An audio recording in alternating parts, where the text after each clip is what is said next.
Why avoidants push you away even when they love you? You've probably been in this situation. You connect with someone, there's chemistry, attraction, even vulnerability, but just as things start to deepen, they pull back. You're left confused, hurt, maybe even blaming yourself. But here's the hard truth most people won't say out loud. Love alone is not enough for a relationship to thrive. And avoidant people, those who struggle with emotional closeness, are the perfect proof of this. Avoidants can fall in love deeply, passionately, but they have an inner conflict you don't see. The more they care, the more exposed they feel. And that's terrifying to them. Let me break this down. We all have attachment styles shaped by early experiences. The avoidant person learns somewhere along the way that emotional closeness equals vulnerability, and vulnerability, that equals pain, loss of control, or rejection. So their instincts scream, get out before you get hurt, not because they don't love you, but because loving you hurts. This is where so many people get caught in emotional whiplash. One day they're warm, the next they're cold. One minute they want closeness, the next they're pulling back, going quiet, disappearing. You're stuck in a cycle of wondering what you did wrong. But listen closely, it's not about you. It's about the way they regulate connection. Love feels like a threat to their independence and emotional safety. So pushing you away is their form of self-protection. Now, here's what's really important. It's not your job to fix them. Your worth is not measured by how much you can prove your love to someone who keeps running from it. You deserve someone who meets you halfway, someone who doesn't make you chase clarity, who doesn't punish you for loving them well. So if you're dealing with an avoidant partner and you keep asking, but if they love me, why do they do this? Just know they can love you and still not know how to hold you. And that's not the kind of love you should settle for. When someone with an avoidant attachment style starts to fall in love, it doesn't always look the way we expect love to look. In fact, it can look like the opposite. They might become distant, distracted, or even start to pull away completely. And to the person on the receiving end, this feels incredibly confusing. You might think, if they love me, why are they acting like they don't want me? But the key thing to understand is that avoidants don't pull away because they don't love you, they pull away because love feels emotionally unsafe to them. Avoidants are driven by a deep fear of emotional intimacy, and that fear isn't always obvious at first. In the early stages of a relationship, when things are light and flirtatious, they can engage fully. It feels safe because it's not yet serious, but the moment real emotional closeness starts to develop, when they begin to feel deeply connected or reliant on someone, they start to panic. Their instinct isn't to lean into love, it's to retreat from it. This is their way of protecting themselves. Underneath the surface, they're experiencing a threat. To most people, love brings a sense of security. To an avoidant, love can feel like a loss of control. It means letting someone see their true self, letting down their walls, and risking rejection or abandonment.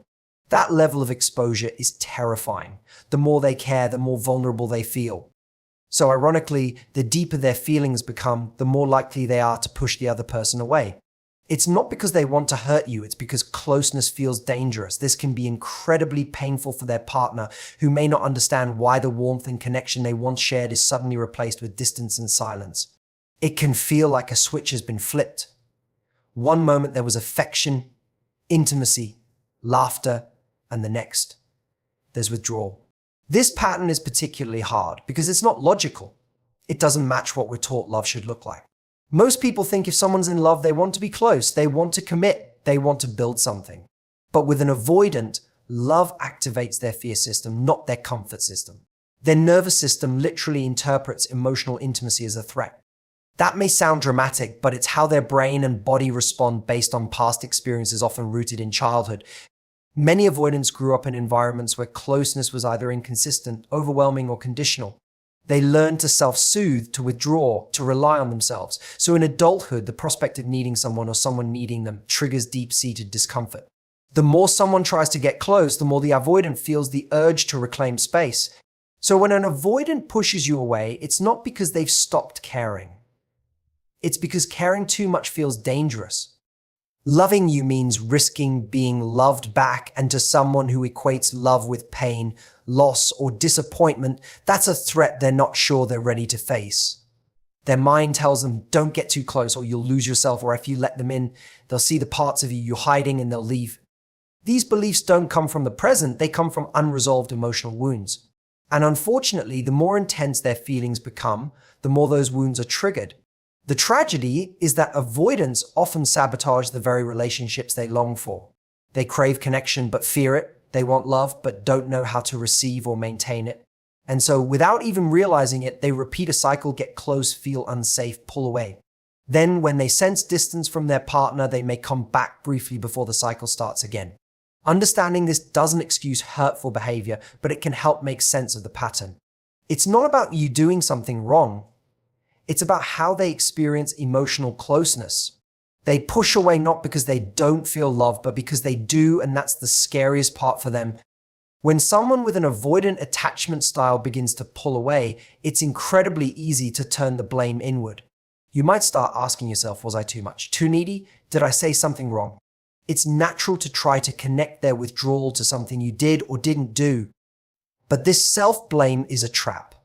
Their emotional distance isn't a reflection of your worth, it's a reflection of their internal wiring, shaped long before you ever came into the picture. Avoidant attachment develops as a response to early experiences, often in childhood. These individuals typically grew up in environments where emotional needs weren't consistently met or where vulnerability was discouraged.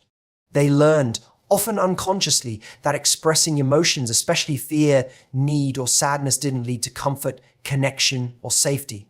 Instead, they may have been met with coldness, disapproval, or even punishment. As a result, they adapted. They became self-sufficient, guarded, and skilled at minimizing their own emotional needs. That adaptation may have helped them survive emotionally, but it now interferes with closeness in adult relationships. So when you see an avoidant pulling back, becoming distant, or shutting down emotionally, you're not seeing a reaction to who you are. You're seeing a protective pattern that was formed years ago, often without their conscious awareness. It's their nervous system responding to intimacy as if it's a threat, because once upon a time it was. The love and connection you're offering may actually be exactly what they want, but their inner system has learned to associate closeness with danger, disappointment, or engulfment.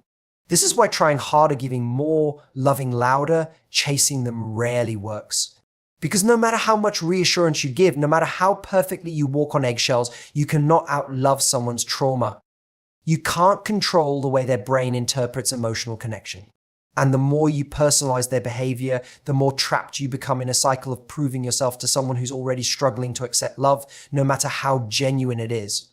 It's important to understand that avoidants don't usually intend to hurt the people they care about. In fact, many are deeply ashamed of their own behavior. They often feel conflicted, they want intimacy but fear losing their independence. They crave connection but recoil when it gets too close. This push-pull dynamic isn't something they do to punish you, it's how they try to protect themselves from the overwhelming vulnerability that comes with being truly seen and known. This emotional conflict lives inside of them, not you. So when you're left in the wake of their retreat, feeling rejected or not enough, remember, their reaction is about their inner world, not your actions or value. It's a coping mechanism. It's old programming. And as much as it may hurt, it's not a judgment on your worthiness of love or your ability to have a healthy relationship. Trying to decode every mixed signal or read between the lines of their silence is exhausting, and it's unfair to place the responsibility of their emotional safety entirely on your shoulders. Relationships are co-created, and healing must be chosen. If they haven't done the work to recognize and address their patterns, they will continue to repeat them no matter how much love you give, how patient you are, or how carefully you avoid triggering them. You are not a therapist and you are not a fixer. You are a human being deserving of mutual effort, communication, and emotional availability. The moment you begin to believe that someone else's inability to connect is a verdict on you, you've lost sight of the truth. Their withdrawal doesn't mean you're too much. It doesn't mean you're not enough. It simply means they haven't yet learned how to be close without feeling overwhelmed or unsafe. And that journey is one they have to take themselves. When you're in a relationship with someone who has an avoidant attachment style, one of the most difficult things to navigate is the cycle of emotional closeness followed by sudden despondence. This pattern, often called push-pull or hot and cold behavior, creates a roller coaster dynamic that keeps you constantly on edge. One moment, things feel connected and intimate, they open up, show affection, and you feel like you're finally breaking through. But just as quickly they retreat. They become distant, irritable, or unavailable, and you're left wondering what happened. This dynamic is confusing because it doesn't follow the typical progression of emotional intimacy. In a healthy relationship, connection leads to deeper connection. Vulnerability builds trust, and trust deepens closeness. But with avoidance, closeness often triggers alarm bells. Even if they genuinely care about you, even if they're falling in love, their internal system starts to perceive emotional intimacy as a threat. So after moments of closeness, they instinctively pull away in order to regain a sense of control and safety. For the partner on the receiving end, this creates anxiety and uncertainty. You begin to question everything. Was the connection real? Did you misread their feelings? Are they losing interest? You may try to fix things by being more available, more reassuring, more accommodating. But the more you chase, the more they pull away. This only reinforces the cycle. You feel anxious and try to reestablish connection, while they feel smothered and retreat even further. What makes this pattern especially toxic is how it keeps you emotionally hooked. The good moments can feel intensely rewarding, almost intoxicating, those times when they let their guard down and let you in feel so validating that you begin to crave them. So when they withdraw, you don't want to walk away, you want to get that feeling back. This creates a dynamic where you're constantly working for their love and attention, thinking that if you just say the right thing or behave the right way, you'll break the cycle. But the push-pull pattern isn't about your actions, it's about their unresolved emotional conflict. An avoidant person wants connection on their terms when it feels manageable, when it doesn't threaten their sense of autonomy. The moment they feel overwhelmed, they instinctively push away, not necessarily to punish you, but to soothe their own discomfort. The tragedy is that this often happens just as the relationship is starting to grow, right when deeper emotional intimacy is forming. The very thing they crave connection becomes too much to handle. This pattern can leave you feeling like you're constantly in emotional limbo. You're close enough to feel the potential, but never quite secure enough to relax into it. You may start adjusting your behavior, avoiding tough conversations, suppressing your own needs, all to avoid triggering their withdrawal. Over time, this erodes your self-esteem. You begin to doubt yourself, question your worth, and tolerate emotional inconsistency because you're invested in the hope that things will change. But the truth is, unless the avoidant person becomes aware of their pattern and is willing to work on it, the cycle will repeat. It's not about whether they love you. It's about whether they have the emotional capacity to sustain intimacy without fear overtaking their actions. They may not realize the damage their behavior is causing, or they may rationalize it as needing space. But for the person on the receiving end, it feels like emotional whiplash, a confusing dance of being wanted 1 minute and pushed away the next. Understanding this dynamic can bring clarity, but it also raises an important question. How much emotional unpredictability are you willing to endure in the name of love? Because love should feel safe, not like a test you have to keep passing. The push-pull cycle isn't love, it's a coping mechanism. And until that's addressed, no amount of love or patience will bring lasting stability to the relationship. When you're in a relationship with someone who has avoidant tendencies, it's easy to start believing that if you just love them better, if you're just patient enough, kind enough, calm enough, they'll stop pushing you away. You begin to think that your ability to tolerate their distance, their silence, their emotional shutdowns is somehow a measure of how deeply you love them, or worse, how deserving you are of their love in return. But here's the truth. It is not your responsibility to fix someone else's emotional unavailability, and it is absolutely not your job to sacrifice your emotional well-being in the name of proving your loyalty. Avoidant individuals often have a strong need to protect themselves emotionally. Whether they realize it or not, they are experts at maintaining distance when intimacy feels overwhelming. And when you try to get close, when you ask for reassurance, express your needs, or seek emotional connection, it can trigger their internal alarm system. They may interpret these perfectly reasonable requests as demands or emotional pressure, and in response, they pull away to regain their sense of control and autonomy. This creates a damaging cycle where you are left feeling like you're doing something wrong just for wanting normal things in a relationship: consistency, communication, affection, security. You start minimizing your own needs just to avoid triggering their retreat. You learn to tread lightly, to avoid conflict, to suppress the parts of yourself that crave deeper intimacy. Over time, this chips away at your sense of self.